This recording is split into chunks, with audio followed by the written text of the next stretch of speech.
And now, William Bendix in The Life of Riley.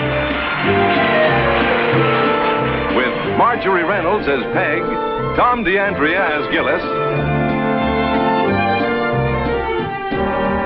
Lou Jean Sanders as Babs, Wesley Morgan as Junior.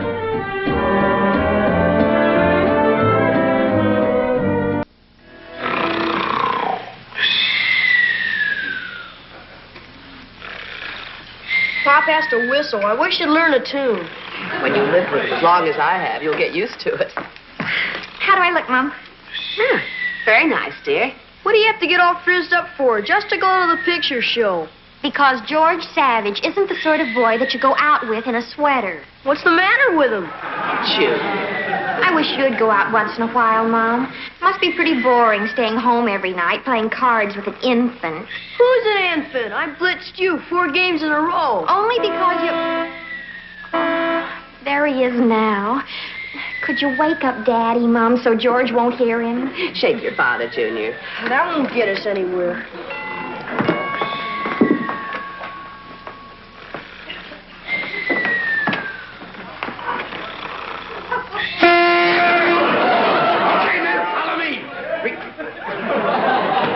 What's the idea? You want to deafen me? Hello, Babs. Come on in, George.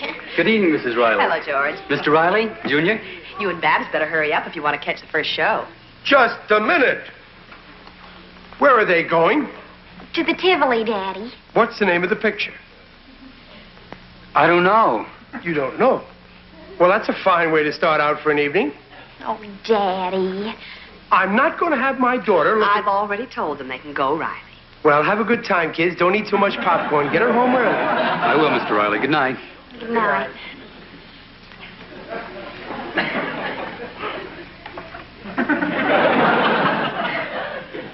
You know, we haven't been out for a long time. Why don't we do something tonight? Okay, call up the Gillises to come over and we'll play some canasta. Can't you think of something besides the Gillises? Yeah, we could go down to the Melrose Alleys and watch them bowl. I'm afraid the excitement would be too much for me.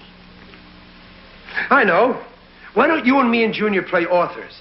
Last time we played, I had Shakespeare and Longfellow back to back when the Morrises came busting in. Mom means take her to the show. What for? I can sleep better in my own chair than in one of them loges. That don't cost me nothing. Well, I'm a little fed up staying home every night listening to you snore. Well, where do you want to go? Out. Other husbands take their wives out to the theater and dinner every once in a while. Every time I ask you to go to the theater, you say no. I'm not interested in the bon-ton girly burlesque. Taken me to a real theater for as long as I can remember. I can't go running around being one of them playboys. I don't make that kind of money. Well, you'd have enough if you didn't throw it away on foolish gadgets. Foolish gadgets? What foolish gadgets? Name one. The diver's helmet that you paid $5 for. I got petunias planted in that, ain't I? The ski boots that turned out to be both for the left foot. And the stuffed rattlesnake and the shrunken head. You keep out of this, Junior. Your mother's thinking of enough. The $7 that you paid for that idiotic chiming watch. This watch is worth $50. It's a genuine antique. It belonged to Julius Caesar. Julius Caesar never had a watch. How do you know? What were you, one of his knights of the bathtub? Well, you two continue this dazzling argument. I'm going to bed. It's only 7:30. You sleepy already? No. I'm bored. Unutterably bored. I'm bored stiff.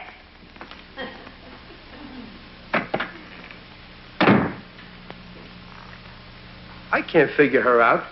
She's got a house to clean, meals to cook, you 2 kids to look after, dishes to wash, laundry, floors to scrub, and she's bored. What more does she want? I know just what you mean, Ryle. With Honeybeards, the Marambo Club, the Pineapple Grove, theaters, picture shows every night in a week. How do you afford that? I don't take her. That's my system. That's a pretty good system. Sure. But I gotta take Peg. She deserves it. How about the planned picnic? Well, that ain't for 3 months yet. So for 3 months, you describe it to her. Hey, these rivets are no good, Ryle. We better take him over to old Steel Puss. Let me see that. Yeah, they're pretty bad. Sure. Why monkey with the foreman? Let's show these to the big boss. Are you nuts? He ain't interested in rivets. If we show him the old Steel Puss, he'll take all the credit. Come on. I don't think this is the right thing to do, Ryle. And I would appreciate now, sir, at your earliest convenience to the matter at hand, etc., etc., etc. That all the mail, Miss Bowser? All except these tickets for the dinner. What tickets to what dinner?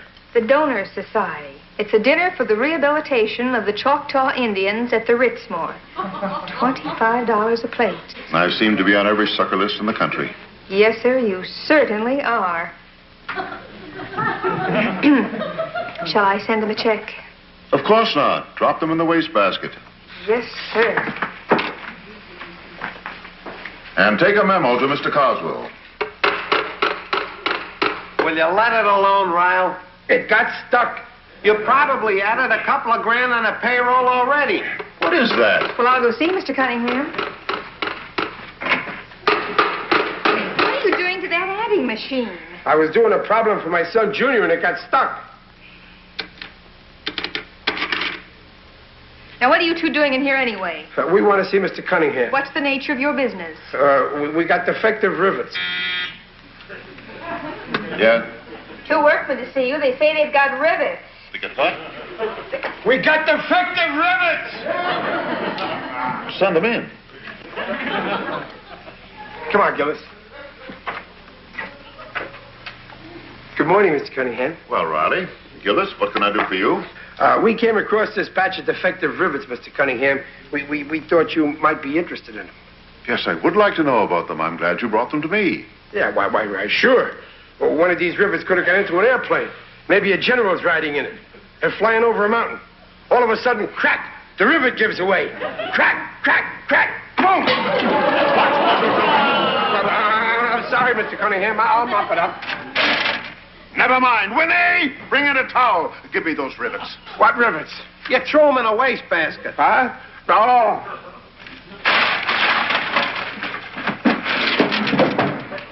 My papers, the water's ruining them.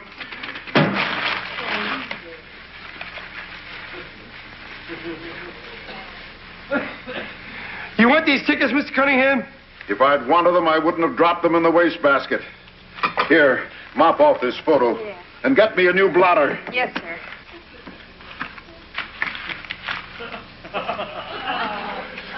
Here they are, Mr. Cunningham. The whole batch is just like this. Hand them to Gillis.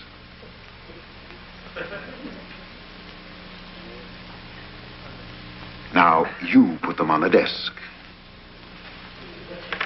And leave them there. I'll take care of them. That'll be all, Riley. You should have quit when you were ahead.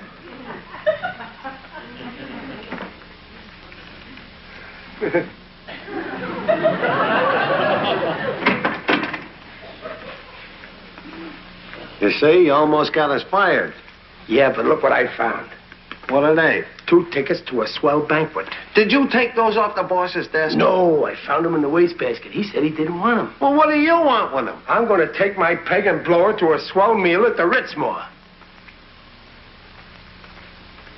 Ryle, this is a dinner for the Choctaw Indians. So what? I can eat just as much as they can. And faster.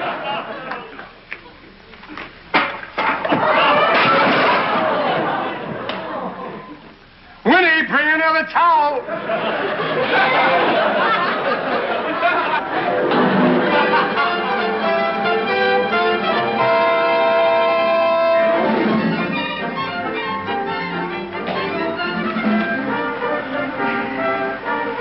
Good evening.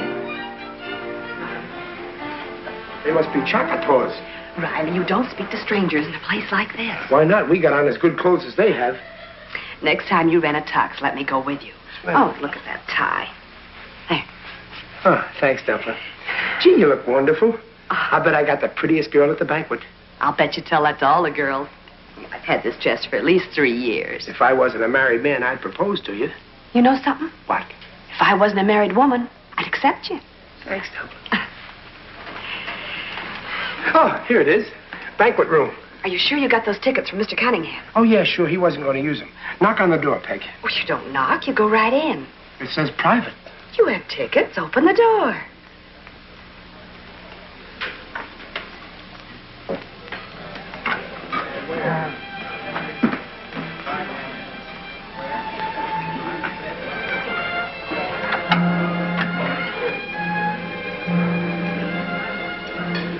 Some joint, huh, Peg? It's very nice. They don't let no bums in here. When I take you out first class. Good evening. May I have your invitation? Huh? What you say? The tickets, Riley. Oh. Yeah, bud. Thank you. Won't you please be seated just a moment? Where's he going with them tickets? Probably to assign us a table. I want a receipt. Oh, sit down, Riley. Everything will be all right.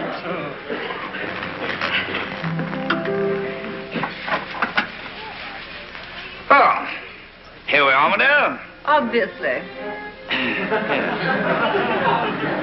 Well, I suppose Carl will be back in a minute. Sit down, Felicity.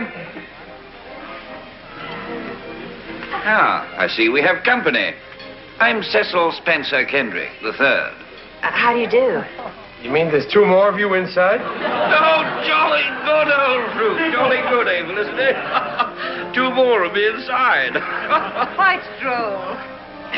Yes. May I present my wife, Mrs. Kendrick? How do you do? I'm Mrs. Chester Riley. I'm Chester A. Riley, the first. First. Oh, yes, first.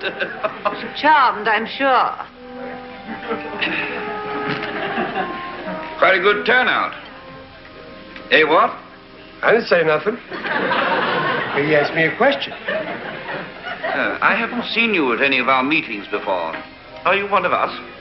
Well, we ain't pure Choctaws, but my grandpa was part Siwash. That was old Grandpa Sourbelly.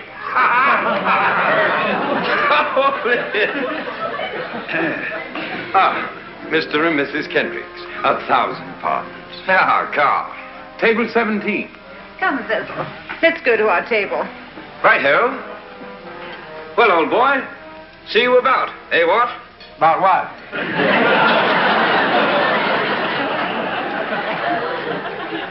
Well, old boy, where is our table? Eh, what? I'm sorry, sir. There seems to be some discrepancy about the tickets. Don't give me that discrepancy, but I gave you the tickets when I came in. I mean, on checking them, Mrs. Grover discovered that they weren't paid for. There is no reservation. Well, those were Mr. Cunningham's tickets.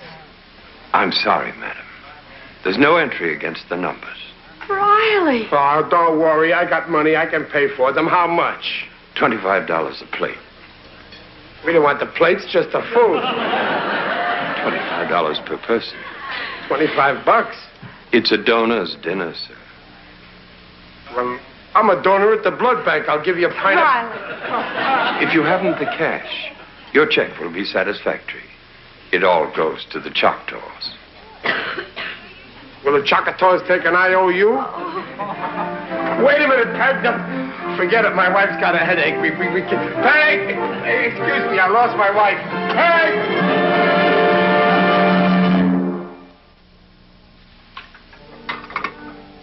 You ain't spoke to me since last night.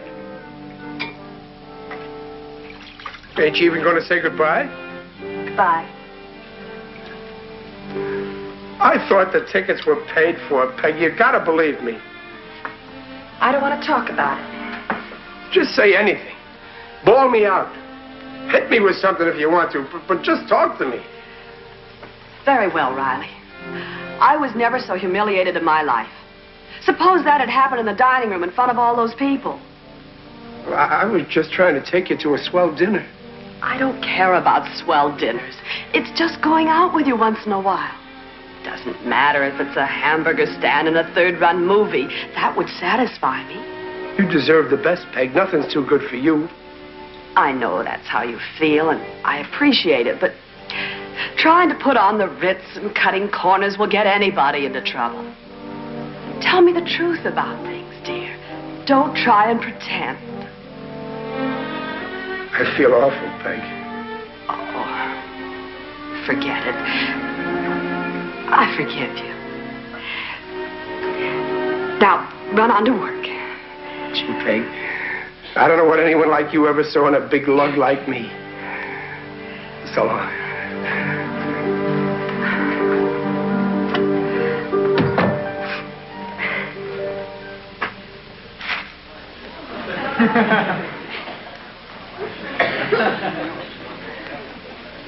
Hey, Riley, if you ain't gonna eat that sandwich, give it to me, will you? Honeybee got soap on this one. No use starving to death just because you and Peg had a fight. We made up, but I still feel like a heel. Well, what do you expect? Taking your wife to an Indian dinner, making out like you're Buffalo Bill. I was just trying to show her a good time. You got me in a mess, too. Now, Honeybee says I gotta take her out tonight. Did you say no? You think I'm nuts? She should be with the government. All she knows about them flying saucers. Where you taking her? To the Marambo. The Marambo, that costs a fortune. Not if you play it smart the way I'm gonna with Louis. Who's Louis? He's a waiter in the joint. You mean you know a waiter at the Marambo? I don't know him personal, but he went to school with a pal of mine, see? He's got a racket. What racket? If you want to go, my pal calls up and makes a reservation at one of Louis' tables, see? Then you go in and drink champagne, eat Rockefeller's oysters, broiled peasants under glass, crepe Suzettes. What's crepe Suzettes? That's pancakes soaked in kerosene. Then they set them on fire. Ain't they kind of hot? You don't eat them until they're burned out. Well, how do you pay for all this? That's where the racket comes in. When it's time for the check, you slip Louis an IOU. He pays the cashier out of his own pocket. Then you pay him $1 a week plus 10% interest. That way the cafe gets theirs and everybody's happy. Well, ain't that kind of dishonest? No, it's just usury. Oh. Riley, you gotta know the ropes in town. You gotta play it smart like I do. Now, maybe I could fix it for you and Peg, to come with us. Well, thanks, but I don't think... What I mean is I ain't never going to take Peg no place again I can't pay for. Okay, Ryle. I'm just trying to learn you to be smart, that's all. What's peasants?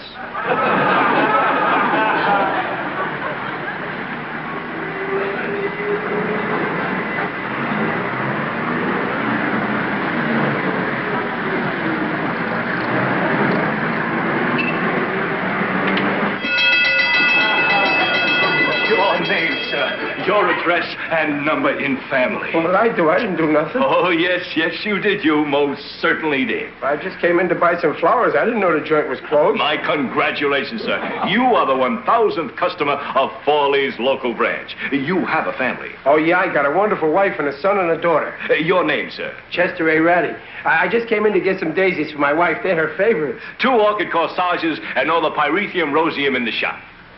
Well, I just want to get some daisies. I only got $2. Oh, sir, your money is no good, and the flowers are complimentary. And you and your family are to dine tonight at the famous Marambo as guests of Fawley's Incorporated.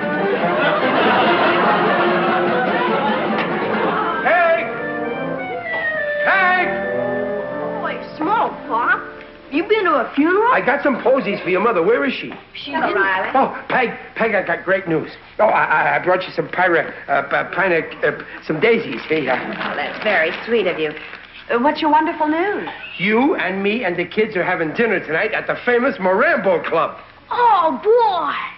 I suppose you're paying for it with a pint of blood. Oh, no. This is all free. No Choctaws, no Zulus, no nothing mixed up in it. We're going to be interviewed. We're going to have our pictures taken. Calm down, Roddy. Now sit down. Tell me all about it. Now, I want the absolute truth this time, point by point. Yeah, well, I ran into this fella, see, at the florist shop. Some joint, huh, Peg? Daddy, I'm so thrilled. Oh, it's very nice, dear. When do we eat? Right now. Step over the room, Peg. Good evening. You have a reservation, sir? Oh, the name is Chester A. Riley. Oh, yes, madame. You're the guests of Fawley's Incorporated. This way, please. Right, kids. Your table is ready. Thank you. Oh, just a minute. You ain't got no sale on plates at $25 a crack, have you? Beg your pardon, sir? Mr. Riley means that the check has been taken care of? Oh, but surely, madame. Everything has been settled by Forley. Table 8 for Mr. Riley and family? Yes, sir.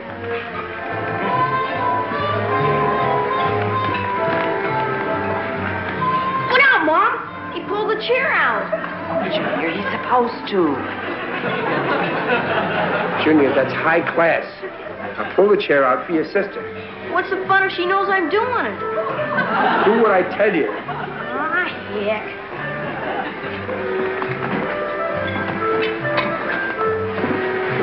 Ha! This is the life, huh, Peg? What's for dinner? It's all been arranged, sir. Shall I serve cocktails? Oh, I'll have tomato juice, please. Oh, I think I'll have that too. I'll have a cocktail. You'll have tomato juice. Make it 4, and we like some rolls and butter. Yes, sir. Last boy. Look, Juan. Here comes Mr. Gillis. Hello, Ryle. Gillis, I didn't know you worked nights. Nights, Saturday, Sunday, holidays. What happened, Gillis? Louis fell down on me. Where's Honeybee? Cigars. Cigars. Cigarettes. Hello, folks. If you're dependent on Louie, I got another tray for Peg. Honeybee, what does it mean?